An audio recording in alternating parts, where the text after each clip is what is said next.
You are watching the Global Gamers Invitational Tournament brought to you by iFixit. SCVs for the real world. The Handsome Nerd attire for the handsomest of nerds. And Esports United, sponsored by Intel. This broadcast is also made possible by IC Cup TV, TeamLiquid.net, and of course, Blizzard Entertainment. Hello everyone, welcome to another round of the GG Invitational. This is going to be a TVT, Everytime in the north side as the purple Terran, and CauthonLuck on the south as the blue Terran. So I got a shout out for our sponsors again, iFixit. Go check out their website. Thank them for supporting esports. This tournament would not exist without them. They donated something crazy like $2,000 I think to the prize pool. So this tournament, you would not be watching these games without iFixit. Go find their website, go leave them some feedback and let them know that you support them for supporting esports. Our other sponsors, the handsomnerd.com, which is a website run by Artosis and Tasteless, which, as far as I'm concerned, two of the pretty much coolest guys on the planet. Both of them are living in Korea right now as commentators for GOM TV. If you haven't been watching the GSL, gomtv.net, you can watch a lot of this stuff free, or you can watch the free stream of the games live. And Artosis and Tasteless, I would say one of the best commentating duos I've ever seen. They pretty much have me rolling on the floor laughing. They're just two of the funniest people. And then our last sponsor is Esports United. Go check them out. Another very cool website. So let's talk about our players a little bit. We got CauthonLuck in the south side. CauthonLuck was one of those players to watch at the beginning of the beta. He was definitely one of the more skilled players at the beginning. Did some very creative strategies. I remember there was a game of his on Desert Oasis where he went 10 barracks, 10 factory, 10 starport into cloaked banshees, and you know, obviously a rather cheesy build, but very cool as well.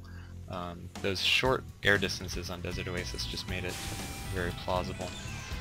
So we see both players pretty much doing the same build, getting that Marine out to deny any scouting, getting that 15 orbital command, getting those mules out as fast as possible is so important. Mules they just make your economy ridiculously fast.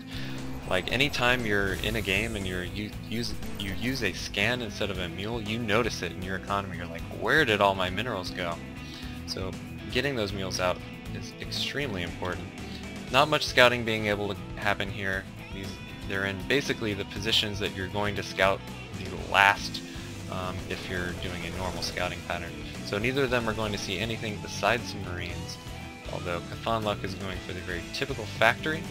I don't believe Everytime saw the factory. In fact, he didn't see anything.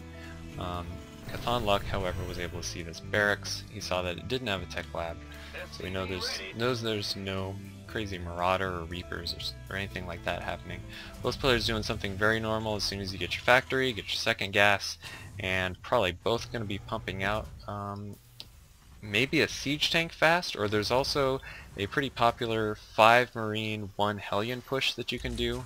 The timing of it basically lines up where if your opponent's going for a fast siege tank, that attack is going to line up, or it's going to arrive before the siege tank comes out, and the Hellion will roast these Marines up pretty good, and you can do some decent damage, and it's easy to transition out of. So popular strategy. I like doing it myself. CauthonLuck being very smart and taking this tower, the forward tower, being uncontested by Everytime. Probably should be moving this out just to deny any scouting that he possibly can.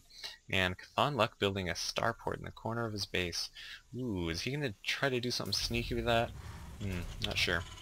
But CauthonLuck getting a siege tank out. And let's see what Everytime is doing. Everytime choosing to put a tech lab on his factory. This can be a popular choice because Marauders can be very strong against siege tanks. Once you get stim and you can run in and snipe down a couple of those siege tanks, Marauders just take down siege tanks so fast, and if you can take them down before they get you know, more than like maybe 1 or 2 shots off, it's definitely worth it. Although your Marauders will take a ton of damage. So Everytime also opting to get an armory where he's pumping out a Thor very fast. Interesting decision. We'll see how that works out versus this more siege tank I'd say a more typical style from CauthonLuck. Getting scanned, so Everytime's going to know about this factory and siege tank. Not a big surprise there. This is pretty much the typical TVT build that you could possibly see. A lot of people will accuse TVT of being a boring matchup or whatever, but I actually think it's pretty good. Especially because in TVT, if you are not positioning your units exactly correctly, if you make one small positioning mistake, the game can just change instantly. So I think it's at least from a spectator's perspective, can be an exciting matchup. Although issues with turtling can happen as well, where each player just kind of sticks on their side of the map and builds this very normal siege tank and Viking army. We can see CauthonLuck's getting some Vikings out and getting a reactor on his barracks. There's using a lot of gas heavy units here, so he's just gonna get that reactor up there so he can dump minerals into Marines. And both players taking an expansion almost the same time. Yeah, those are almost the exact same timing there. Very interesting. And Everytime just now getting his starport up. So he's going to be a little bit late on this. CauthonLuck trying to do some harassment with this Viking. I'm not sure I like that so much. The one thing that I think that Viking could do, and the use that it does have, is it forces Everytime to stay a little bit more inside of his base, because there could be a Viking popping up at any time. So that will just help secure this expansion, I guess. One of the most typical things you'll see out of a good player is you have to earn your expansion that you're going to get. You have to do something to make sure the other player isn't going to punish you for getting this expansion. And this is cool. I like him getting this refinery even before this command center is there, because that's one of the first things you're going to want to get out of this expansion is more gas, so you can get those gas heavy units like siege tanks and Thors and Vikings. Oh my! So CauthonLuck getting siege tech out faster than his opponent. Actually, Everytime does have siege, but got another barracks going out. I'd expect to see some marauders coming out of here as well. And so far, right now, oh, what did I hit? I don't know what that was. Looking at the production tab, actually, let's look at the units tab. SCV counts are essentially identical. Actually, they are identical now. 38, 38.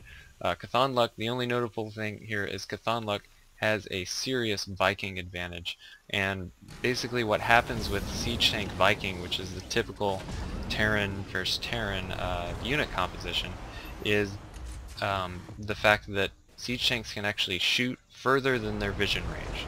So what you do is you get these Vikings to be basically your spotters for your siege tanks, and it becomes this big air battle where the person with air dominance is going to be in a much better position because he can move his siege tanks more freely, and he can, if you have a siege tank positioned and your opponent has a siege tank positioned and you've got the air dominance advantage, and that means you've got the sight advantage, which means you can hit his siege tanks without hits. So the other thing I like about this, getting this side gas, one of those subtle things that actually becomes very important, is CauthonLuck is actually not able to abuse fighting this gas right here. So CauthonLuck abusing his air advantage, although these siege tanks are getting taken out rather quickly, doing a decent amount of damage. I don't know if that was worth it. Some of these siege tanks are definitely hurt, but that wasn't a huge win. At the very least, he was able to use his Vikings to take out all of Everytime's Vikings, basically further increasing his air dominance advantage. And Everytime doing, I think, a very smart thing, getting a couple medevacs out, because these 15 and 27 health marauders aren't going to do anything. They're going to get one-shotted by a siege tank. So just get out that medevac, heal them up, and they'll be a much more useful unit. So Everytime planning these siege tanks right by the tower to spot. Very smart move. I like that a lot. So looks like there's gonna be another drop happening. CauthonLuck gearing up with a siege tank and 4 marines. This is, if I had to guess, would probably be either abusing here, or if he spots this expansion, maybe here.